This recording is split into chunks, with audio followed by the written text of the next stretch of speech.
How's it going? We are going to start reading our unusual suspect. We're going to read chapter 6, but we're only going to read part of it. So tomorrow you're going to read the other half of chapter 6. So if you want to hear the other part of chapter 6 tomorrow, you'll need to click on the link for tomorrow as well. Alrighty, guys. So the frog girl just, had a huge impact on the Grimm's life. So let's see what happens next. Oh, and the crow. Oh, and remember all the scarlet red handprints all over their house so they feel like they're being watched. It was obvious to Sabrina that the scarlet hand had spooked Granny Relda. The old woman spent the rest of the night silently digging through her old books and taking notes. And when the girls announced that they were going to bed, she barely noticed because she was too busy with her research. While Daphne brushed her teeth, Sabrina ran her head under the bathtub faucet and washed her hair for the fourth time that day, a hope of getting rid of the locks of Puck's glue.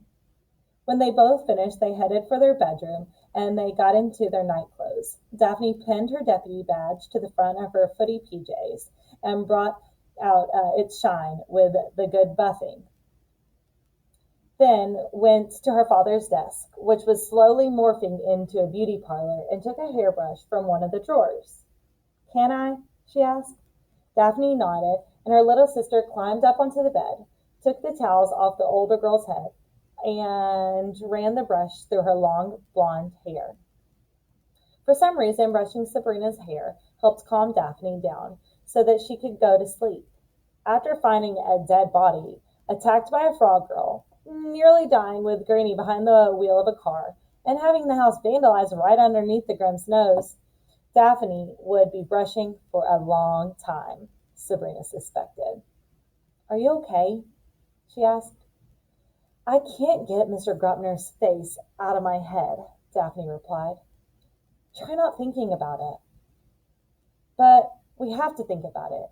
Now that we're police officers, it's up to us to find his killer."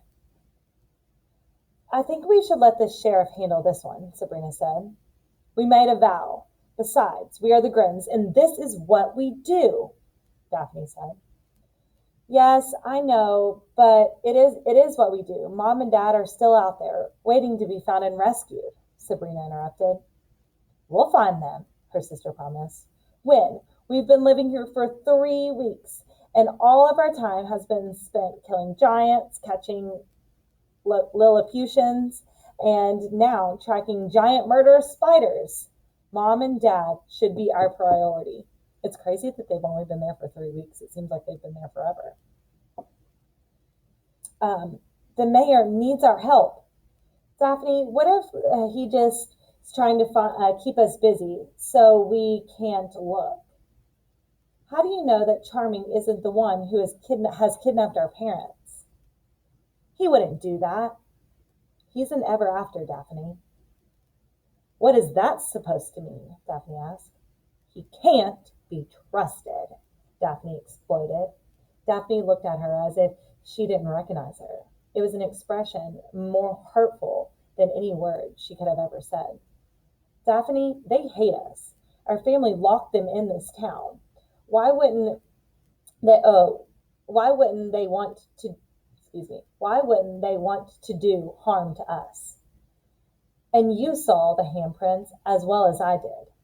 Jack wore one on his shirt when he was trying to kill us, and the cops found the same symbol on Dad's abandoned car.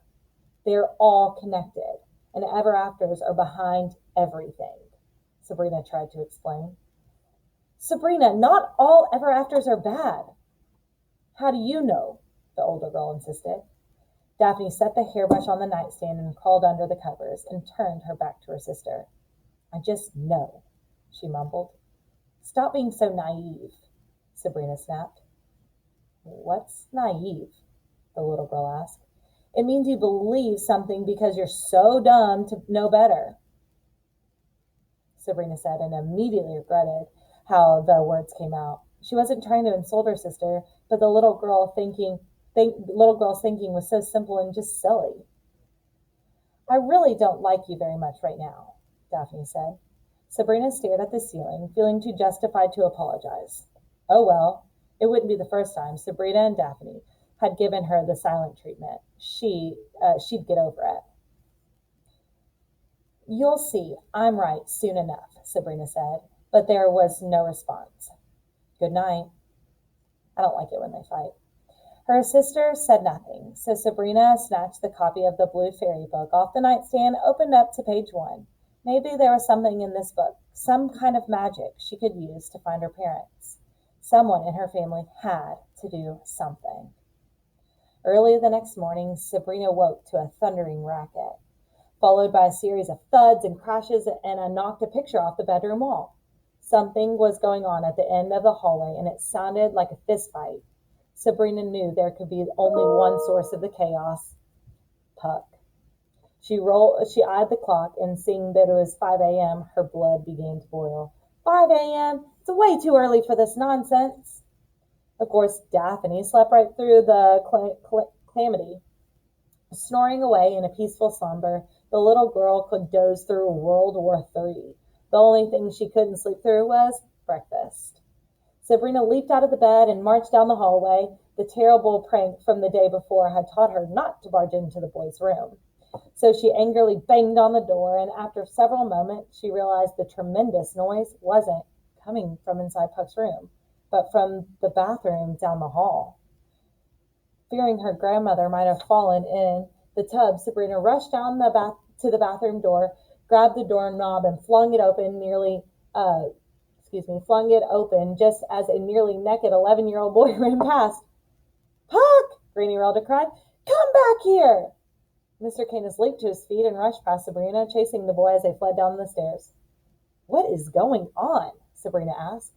The bathroom was a complete disaster.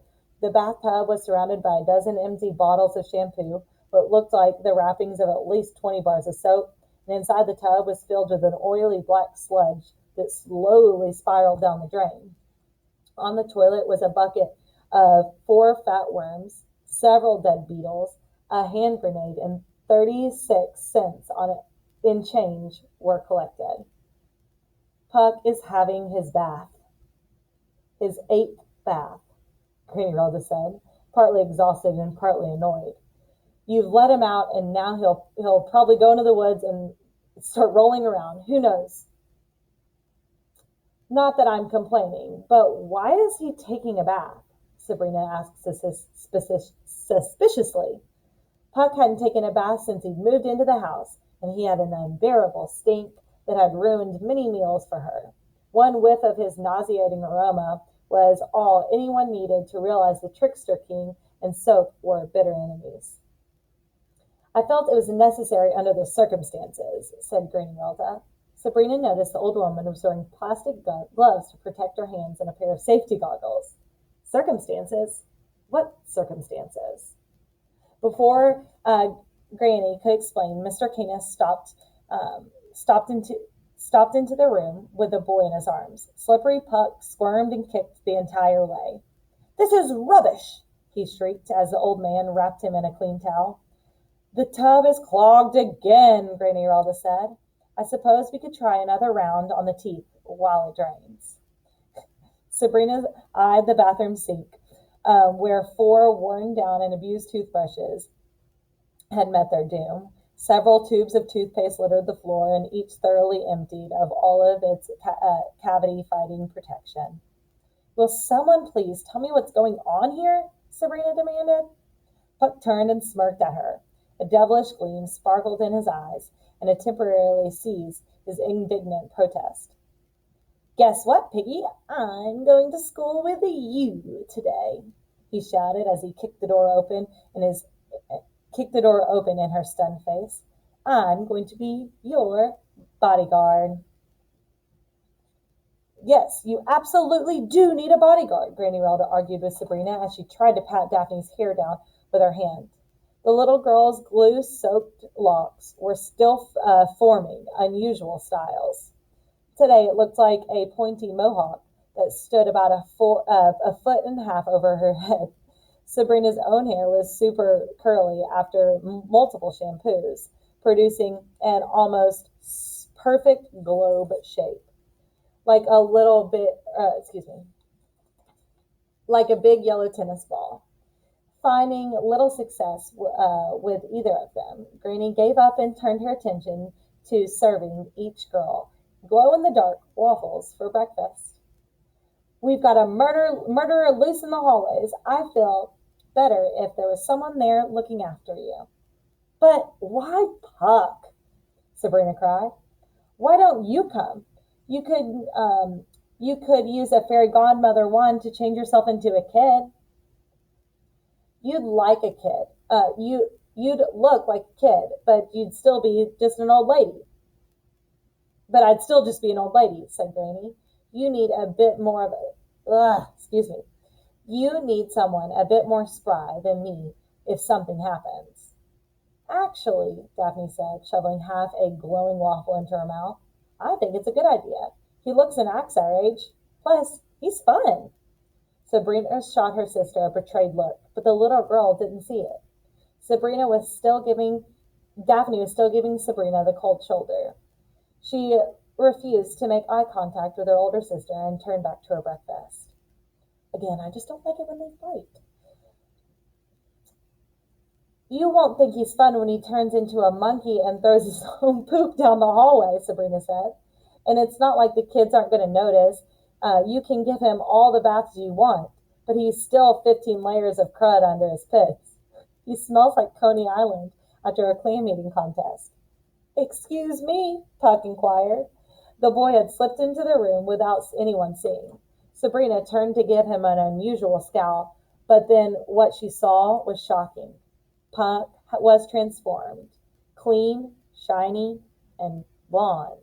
Every inch of his body was washed, rinsed, and repeated. His previously leaf-infested, raggedy hair had been combed and conditioned, and his teeth sparkling like diamonds.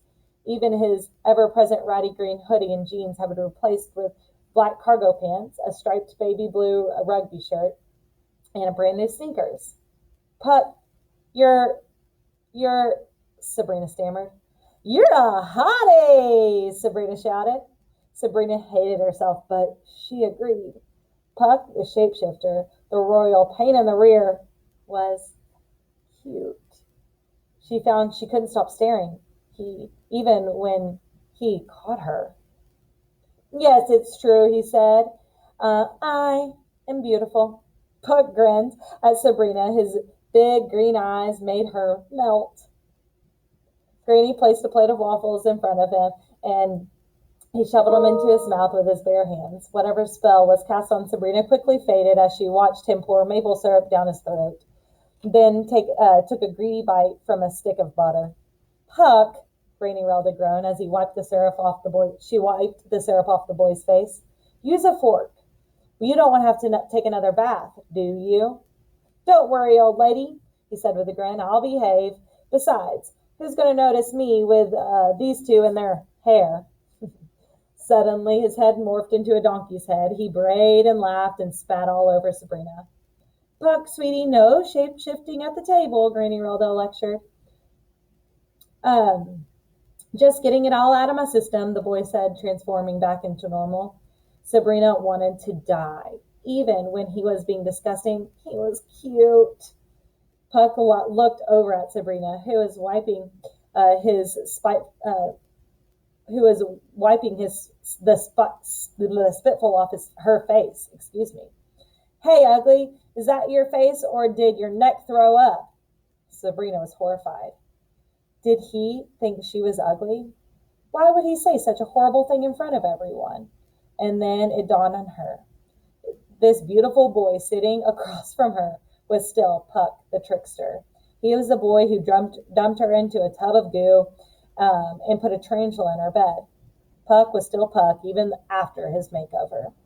This is ridiculous, she said. So you run the garden hose over him. What about the insanity on what's inside? Sabrina asked. You're sending him because all of those red handprints we found all over the house. For all we know, he was the one who made them. Me? Puck said. Who else? She cried. You're the trickster king, right? You were pretty mad when Granny sent you to get the widow. Scaring us to death would be the perfect revenge. I think the glue and buttermilk was seeping into your itty bitty brain, the boy snapped. I didn't make those handprints. I wasn't even here. Why should I believe you? I believe him, Daphne declared. He always admits when he pulls a prank. He's proud of them. Of course I'll be proud of them. They're a work of art, the boy crowed. Sabrina turned to Daphne and fumed. Once again, her own sister had taken Puck's side against hers. Well, I'm pretty proud of my right hook, Sabrina shouted, returning her attention to Puck. Why don't you come over here and I'll show it to you? Liblings, Granny shouted. The children spun around to face the old woman. Her face was flushed and the little button nose was flaring. Enough with the shouting. He started it, Sabrina shouted. No, she started it, shouted Puck. And I'm ending it. Puck is going to school with you. It's final. Everyone sat silently for a moment, staring down at their breakfasts. By the way, Marshmallow, Puck said to Daphne, breaking the silence, how many warts did you find this morning? The little girl rolled her eyes at the boy. Not one, Puck sighed. What a shame. Why? Well, the little ones show up quick, and then you can get rid of those kind of easily, but the big ones, those take a couple of days. Those are the kind that grow on the tip of your nose or out from your neck. You have to have surgery to get rid of those ones. Daphne shrieked and jumped up from her seat. In no time, she was running up to the steps to the bathroom again. You better scrub those hard this time, Puck shouted to the little girl. How is Captain Mutiny going to keep an eye on both of us at the same time? Sabrina asked. Daphne and I aren't even in the same grade. Puck is there to watch you, Sabrina. Daphne will be safe with Miss White, Granny replied. Snow's a good friend, and she volunteered to keep an eye on your sister. Don't worry, old lady, Puck crowed. I'll keep this one out of trouble. Granny Relda, Mr. Canis, and Puck steered towards the Principal Hamlin's office to enroll His Majesty into 6th grade. Sabrina was fairly sure the boy was a moron, so she wondered what Granny planned to do when the principal put Puck in kindergarten. Sabrina silently escorted her sister to Miss White's classroom and watched her enter without so much as a goodbye. They walked to the homeroom alone, so she was nearly there when a hand grabbed her from behind and dragged her into the girls' room. She spun around, ready to shock her attacker, only to find Belle waiting with a brush and a can of hairspray. You need some serious help, she said, ushering Sabrina to the mirror and immediately going to work on her hair. How did you get this way? It's a long story, Sabrina said sheepishly. Bella tugged and pulled on her hair, coated Sabrina's head with hairspray, and tied her unruly mane into a pink rubber band. Within minutes, Sabrina looked more human than she had managed for herself in 2 days, and she was incredibly grateful. It'll hold until lunch, Bella said, handing Sabrina the brush and hairspray. After that, we may have to call in for the professionals. Thank you. I wish I could say I did it to be nice, Bella said. You have the seat right in front of mine in science, and with that head of hair, there's no way I was going to be able to see the smart board. Sabrina laughed. It felt good when Bella did the same. We'd better get to class, the blonde girl said when the bell rang. Old Battle-Axe will be mad if we're late. Did you hear? Sabrina said. Mr. Grubner was killed last night. I think the fumes from your hair are affecting your brain, Sabrina. Who's is Mr. Grubner? Our homeroom teacher. Is Miss Hart. Miss Hart? Bella didn't stick around to explain. She rushed out of the restroom, calling for Sabrina to hurry and follow. Sabrina hurried to class, prepared for a sea of sad faces. She assumed there would be a ceremony to honor her murdered teacher. maybe some sessions of grief counselors to console them and answer their questions. Everyone would make a giant condolence card and sign it for Mr. Grumpner's wife and family. But when she stepped through the door, the kids acted as if nothing was wrong. Sabrina was shocked. Sure, Mr. Grumpner was a bit of a pill to swallow, but he was a human being, and he died a horrible death. Didn't anyone care? Bewildered, Sabrina went to her seat, sat down, and scanned the room for anyone who might need to talk. Perhaps the grief was just too great for anyone. They were just putting on brave faces. But no, not a single tear. Some kids were acting weird. They were laughing and goofing around across the room, and Bella smiled and gave me a thumbs up.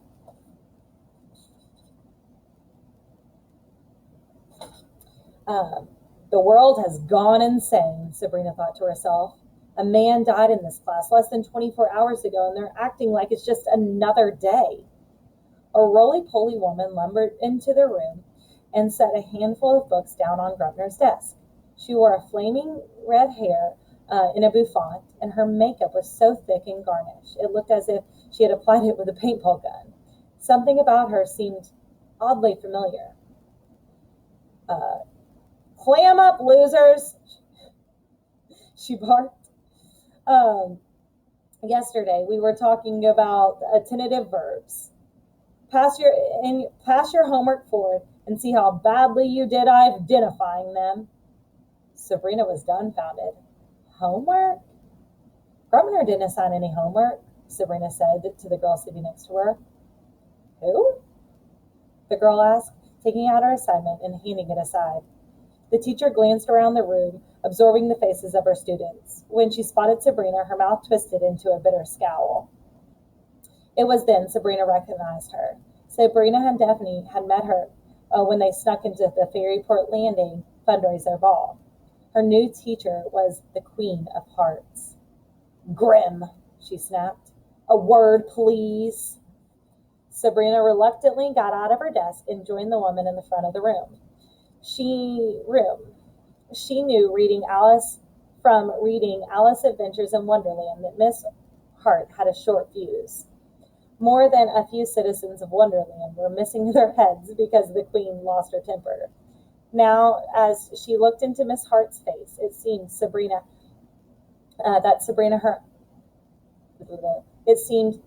that her own head might be the next one to be chopped off the block.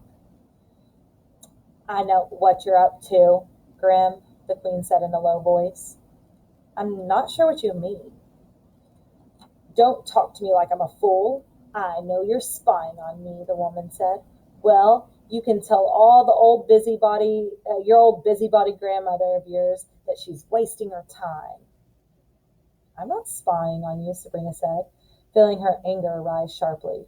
How dare the woman accuse her of such a thing? The Queen didn't even know her. I know it drives you Grimm's crazy that the ever-afters working around human children. I swear I'm not up to anything. I'm just 11. I have to go to school. It's a law. Sabrina snapped a bit louder than she expected. She looked around the room and noticed that even some of the drowsy kids were listening to their conversation. She flushed with embarrassment, and Miss Hart clearly brought out the worst in her. I'm watching you, child. Step out of line just once with me, and it's what? Off with my head, Sabrina was shouting, but she couldn't seem to stop herself. Every nerve aflame with anger and frustration. Her head was pounding. She felt hot with fever. You're a paranoid old cook. You want to start like this on our first day? Be my guest. First day? The Queen said nervously. Sabrina, I've been teaching this class since the beginning of the year. Don't you remember? Sabrina scanned the room as the wave of understanding overtook her. The reason no one was upset about Mr. Grumpner's murder, why no one even remembered him, was their memories had been erased. Charming and the witches must have covered the entire town in forgetful dust. The reason Sabrina remembered because her house was protected by the magic. She didn't know why she was so surprised. The lousy ever-afters were always making inconvenient things disappear. When something got in the way, it vanished, swept under the rug with a flick of a magic wand and a witch's spell. They've done the same thing with her parents. They do the rest. They do it to the rest of the families if they got the chance. They would do it to the rest of the family if they got the chance. Sabrina turned back to Miss Hart, pointed her finger at the horrible woman's face. You tell your dirty ever after friends that they can't erase everything. I'm going to find my mom and dad, and I'm going to find who killed Mr. Grumner. Miss Hart's face reeled in shock. Sabrina knew she had betrayed an unspoken rule in Fairyport Landing, never out the ever-afters, but she was tired of that secret, and Miss Hart and the rest of of her kind couldn't get away with killing a person and then hiding it. Suddenly, Wendell rushed into the room. He looked confused for a moment as he spotted the Queen, but he quickly recovered and hurried down the aisle of seats. The same odd chalky dust Sabrina kept seeing trailed behind him like a faint cloud. The boy sat down awkwardly and hid his face in his textbook. Take your seat, Miss Grimm, the Queen said. Between gritted teeth, the angry girl marched back to her desk. She spotted Toby the bug-eyed boy, laughing at her the whole way. Miss Hart, I'm sorry to interrupt, a voice said from the doorway. Principal Hamlin stepped inside with Puck. I'd like to introduce a new student. Class, this is Robin Goodfellow. Ta-da! Puck sang, waving and bowing as if he were a movie star. Please don't make a fuss. Robin moved here from Akron, Ohio, and he'll be staying with Sabrina Grimm's family, Hamlin announced. Robin Goodfellow? The Queen muttered knowingly. It was obvious to Sabrina the teacher recognized the boy. Puck winked at her. That's my name, don't wear it out, he crowed. Take that seat in the back. There's one near your friend. The boy looked around the room. Is that the only seat available? The Grimm girl has a foul odor, he said with a wicked grin. She's a real stinker. Half of the class that wasn't asleep roared with laughter, and Sabrina blushed. And she's got quite a temper too, the Queen replied. Sorry, Mr. Goodfellow, the rest of the class has to suffer, so do you. The students roared again. So, Miss Hart, he's all yours, the principal said, and he left the room. Sabrina's head was still pounding and felt feverish. The anger came so quickly she glanced around the room and noticed the kids were staring. The only student who didn't seem to care was sound asleep. Sabrina lowered her head and took a deep breath to calm down. Miss Grimm, Miss Hart said as she marched down the aisle. She stood over Sabrina and handed her with her grade book in hand. No homework today? Sabrina's efforts to calm down flew out the window. Her eyes flared as they met the Queen's. I didn't know we had any homework today, she snapped. But you already knew that. That's unfortunate, Miss Grimm, the teacher said with a wicked smile. I'm going to have to give you a 0 since you're having trouble keeping up with your assignments. Maybe we should set some special time for you to get those done. I'll see you in detention after school. What's detention? Puck asked. It means you have to stay after school for an hour, Sabrina whispered. An hour? The boy laughed. So she can force you to stay here longer than you have to? That twisted and depraved punishment. I've only been here for 5 minutes, and it's already in an intolerable agony. Mr. Goodfellow, Mr. Goodfellow, you will join her, Miss Hart said. Your Majesty, Puck cried, leaping from his seat. He threw his arms around the woman and wailed, Show some mercy! The Queen of Hearts waited patiently for Puck's dramatics to end and for the kids to stop giggling. When he released her, the teacher spun around and headed for the front of the classroom. Now, class, let's talk about past participles, she said, turning towards the chalkboard. On the Queen's back was a sheet of paper that read, I kiss goats. The kids who were awake fell over themselves laughing. The teacher spun around and flashed the class a mascara-heavy evil eye. She turned back towards the board, and the class exploded again. anyone want to join Mr. Grimm and Miss Grimm and Mr. Goodfellow in detention, I won't keep you," she shouted. Sabrina glanced over at Wendell. The odd boy was busy unfolding a map of the town, writing on it with an ink pen. He was completely oblivious to the events unfolding in the class, and he realized he hadn't even noticed when his own father came into the room. There was something else unusual about him as well. His feet were covered in white chalk, like dust she had found in the hall the night before, after discovering Mr. Grupner's body. It suddenly dawned on her that those footprints might belong to him. Alrighty, guys, and remember, this is only half of chapter 6. So tomorrow, when you read the other half of chapter 6, click on the next link. Alrighty, guys, have a great afternoon.